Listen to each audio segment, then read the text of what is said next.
Hello and welcome to episode 30 of Podcasting for Educators. I cannot believe that we're already on episode 30. Time flies.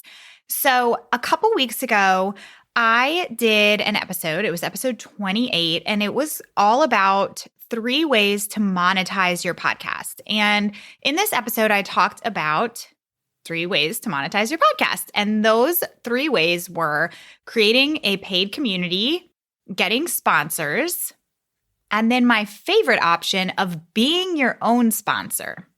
I think that the idea of getting paid sponsors is really, really appealing to a lot of people. And yes, of course, if you can get a good fit sponsor, that is an awesome way to make money with your podcast. But I also want to remind you that you have a business, and that means that you have products and resources, online courses, memberships, services that already exist. So I want you to view your podcast as a way to drive people to those paid offerings. But how exactly do you do that in a way that feels good to you? That is what we are going to talk about in today's episode.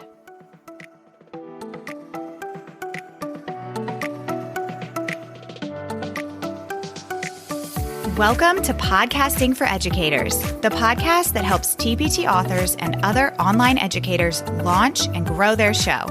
I'm Sarah, former elementary school teacher turned podcast manager, and I'm on a mission to help you get your podcast out and into the ears of those who need it most. Busy teachers, counselors, literacy specialists, SLPs, parents, and everyone in between.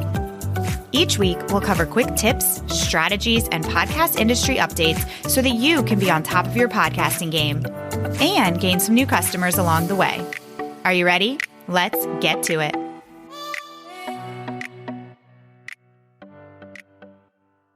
Alrighty, so let's dive into this topic of selling. When you hear that word selling, does it make you cringe, or do you feel pretty comfortable with it? What makes a business making money? And so it's okay to sell. You need to sell to keep your business going. Most of you who are listening have educational type of podcasts or are at least thinking about starting one. And I know that for you, one of the main reasons that you even started this podcasting journey is because you want to help people. And that's fantastic. And I'm with you on that. I feel the exact same way. But it's also totally okay to acknowledge that along with helping people and building relationships with your audience, you'd also like your podcast to make you some money, right? I think that we can all admit that that would be the ideal situation. So then the real question is, how do you sell in a way that feels good to you? People have lots of opinions on selling. Some people will tell you to kind of tiptoe around it. And then there's other people on the opposite side of the spectrum who are like beating you over the head saying, you're not selling enough. You need to sell 24/7. And I think we can probably find some middle ground between both of those opinions. The way that I view selling is the exact same way that I view any kind of marketing in your business. And that is that there is not a one size fits all.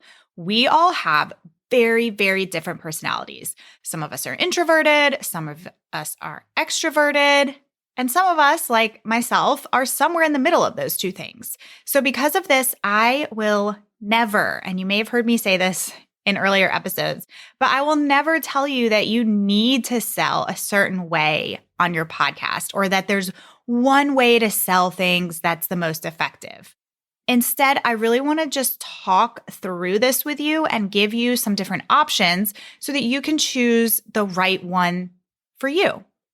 Whether you are like super comfortable with directly telling people about what you have to offer, some sort of paid offering, or you're someone who would rather go curl up in a ball in your closet than to ask people to buy something from you. Whichever one of those sides you're on, there's one thing for all of us to keep in the back of our mind. People need to be reminded of things. They need to be reminded of what you do. They need to be reminded of what you offer. I know that this is nothing new to you. I'm sure that you've heard what used to be, I believe, the rule of 7. People have to hear something 7 times before they'll take action on it, before it really sticks for them. Now, in recent articles I've read, that it's more like 14 times, because on a daily basis, you're looking at hundreds of reels, Instagram posts, TikToks, emails that people are sending you. So people are just scrolling through all of these things every day. They are constantly being sold to. So you really need to talk about something more than once, or apparently 14 or more times, to make it stick. And if you're creating a podcast purely for it to be a place that builds your know, like, and trust factor with your audience, that's wonderful. But I want to remind you of something that I think a lot of us forget. And if you take away one thing from this whole episode, it is this. A lot of podcasters assume that everyone who listens to their show already knows what they have to offer and what they do because of social media. If you never talk about it on your podcast, you never talk about your offerings on your podcast, then that's just not true. Just because somebody listens to your podcast every single week, that doesn't mean that they're following you on Instagram or that they're subscribed to your email list. I am one of those people. I completely separate Instagram and podcasts. At least half of the podcasts that I listen to regularly, I don't pay any attention to the host on social media. A lot of them I actually don't even follow on social media. And it's nothing intentional, but when I really sat down to think about it, I realized that I really don't connect the two. Even if it's a podcast that I absolutely love, I don't always go and follow them on social media. And even for the people that I do follow, I'm not always seeing their content because of the wonderful Instagram algorithm. Not everything that you're putting out, your whole audience is seeing. Really, it's only like a fraction of your followers who are actually seeing your content that you're putting out. Now, all of these podcasts that I listen to every week, would I buy something that they talk about on their podcast? Heck yes.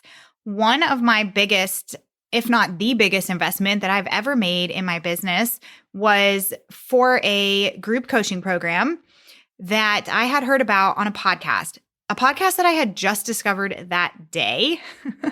But what the podcast host was saying resonated with me so much, and she really hit on my pain points and really made it clear how this program would solve those problems for me, that I immediately went to the link that she talked about in her podcast and that was in her show notes, clicked on that link and filled out that application the second that I heard that episode, before the episode was even over. And I did all of this before I ever even thought to go to her Instagram page. And I would have never known about what she offered unless she talked about it on her podcast.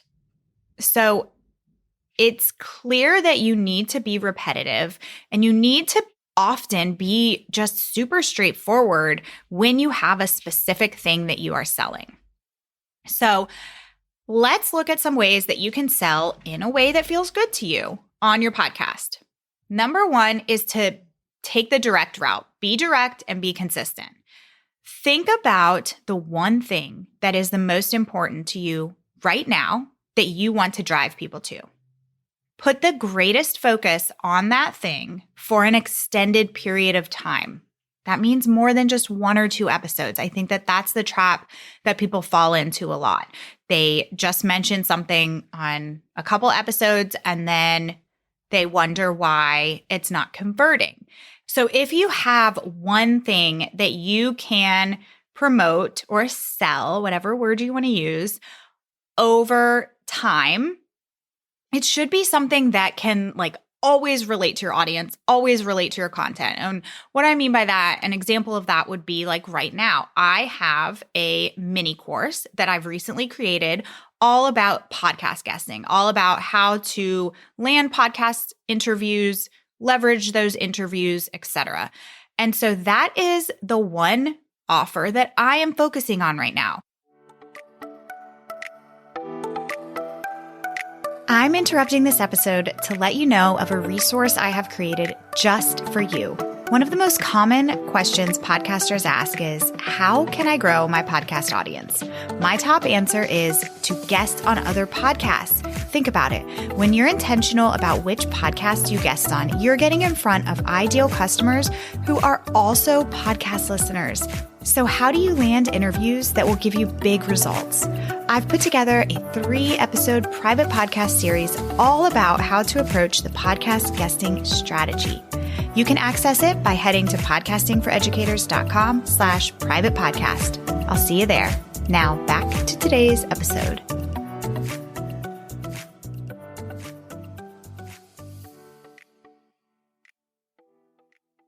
One way to make people very aware of your offers is to use an ad in your podcast.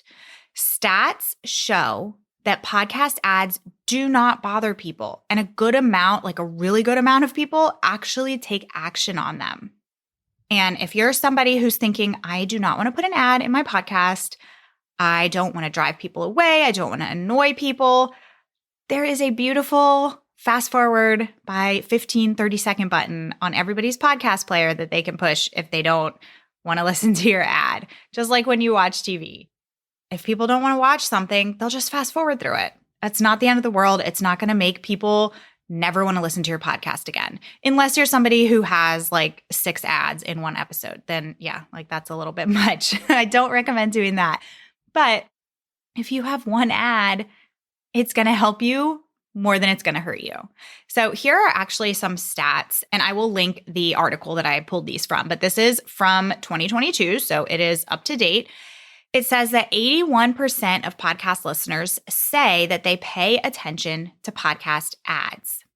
And then of that percentage, 63% of those surveyed say that they always or sometimes ignore TV commercials, which shows that the listeners find podcast ads more engaging than other kinds of advertising, like TV commercials. Then it goes on to say that 60% of listeners have bought a product based on a podcast ad. That's a pretty great conversion rate.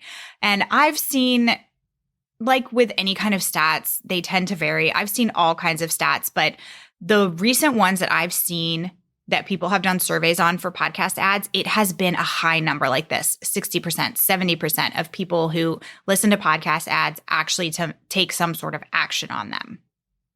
Okay, so if I have convinced you that you might want to think about using an ad in your episodes, sometimes that it might be good to do that would be if you have an upcoming launch. Maybe you're getting ready to launch a group program or a monthly membership or an online course or a new resource, whatever it is, this would be a good time to run an ad.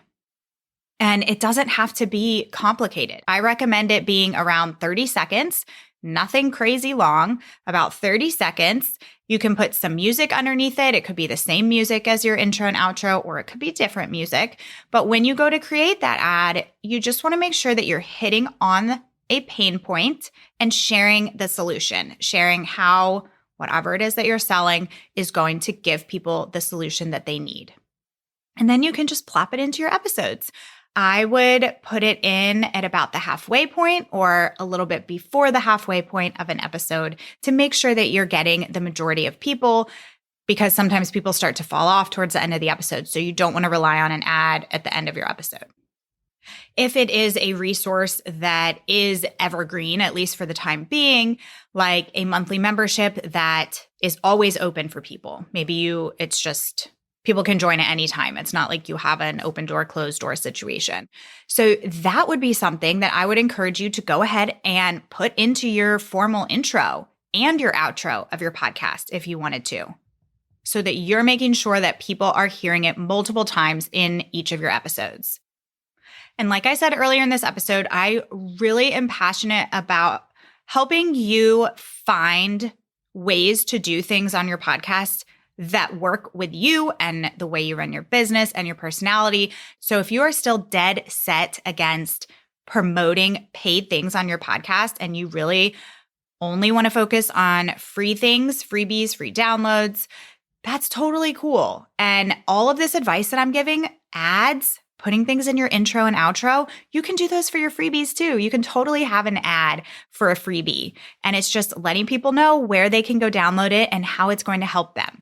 And that would be great for those of you whose main goal is to drive people to your email list, build your email list through your podcast, because maybe you're more comfortable selling on your email list than you are on your podcast. And that's all good. So think about the goals of your show, where you want to lead people, and take this advice and put it into action in a way that makes sense for you.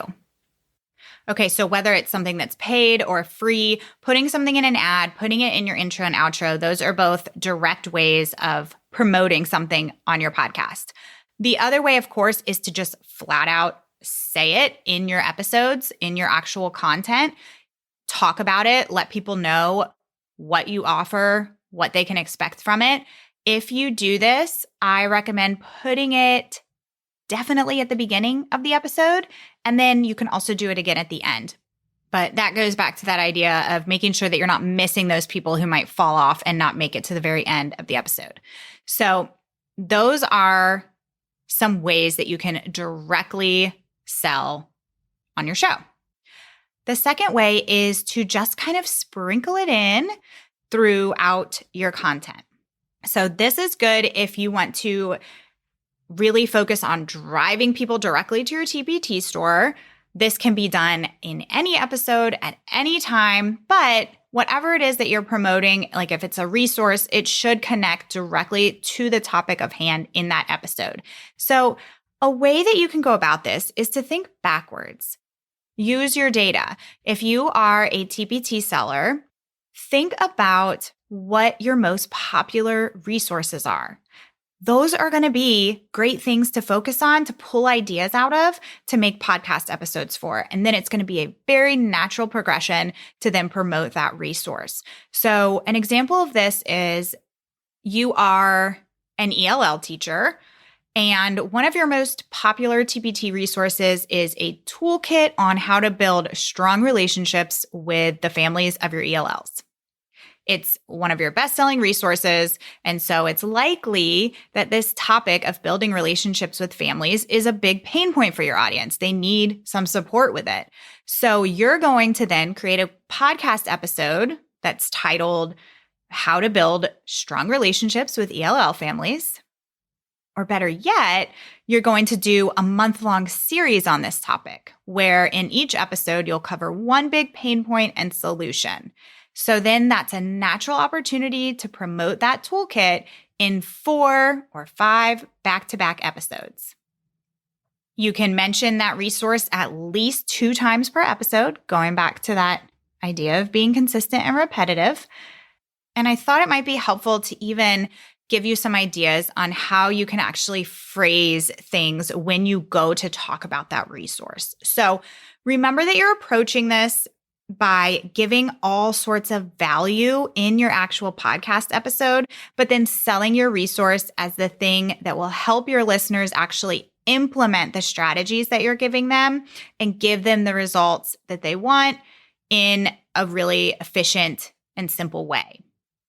So maybe you're giving some strategies in your episode about why it's so important to build these strong relationships with the families of your ELLs and some tips on how to do that.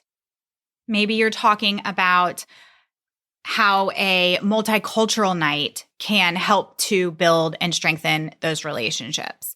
And maybe in this toolkit that you have, there's a whole planning guide on how to plan a really successful multicultural night.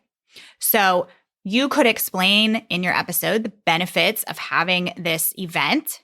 And then you could say something like, if you want to hit the easy button and host an event like this without adding hours and hours of planning time to your schedule, because you probably don't have extra hours and hours to give, then I would encourage you to go check out this awesome resource that I have that will make it really easy for you. It's already done for you. Okay, so in that specific example, you're letting them know why a multicultural night is so important and how it can help. But then your resource is going to get them there in a way that doesn't add extra time to an already busy schedule. Another way to phrase this could be, you could talk about this multicultural night, and then you could say, you can absolutely create this event on your own, but if you want something that's already all planned out that you just print and go, I have this resource. Now, I mentioned before that it's often really helpful to go ahead and mention whatever resource you're focusing on at the beginning of your episodes. So an example of this would be, going back to that multicultural night example, I could say, I'm really excited to talk to you today about how to plan an awesome multicultural night at your school. But before I go into those details, I just want to let you know that I have an amazing resource that will help you get this done quickly and easily. And you can find that link to that in the show notes at www.fill-in-the-blank. So let them know right off the bat that you're going to talk all about this topic, but you also have something that will help them reach their solution in a faster way. And you're letting them know where they can find it. All right, switching over to another example. Maybe you talk a lot about classroom management, and a lot of your podcast episodes are on classroom management. Then I would encourage you to go ahead and say in your episodes, if you need more classroom management ideas, go ahead and go over to my TPT store and just search classroom management, and all kinds of great resources will pop up for you. This is a really simple way to remind people that you have products that can help them and can make their life easier. And you're letting them know where they can go to find those resources. The last suggestion that I have for you when you are selling or promoting one of your resources is to share a review or a testimonial from somebody who has used it. If it's a resource, then obviously this is maybe a review from your TPT store or an email that you've gotten from somebody. If it's somebody who's part of your membership, maybe they've shared this testimonial with you in a different way. Whatever it is, these are really great to include because it's very authentic and it's really a powerful way to show your listeners how you can help them and why it's worth it to purchase whatever it is. So after mentioning whatever it is that you're selling, you could just say something like, here's what one of my customers said about this resource. And then you can just read off the review.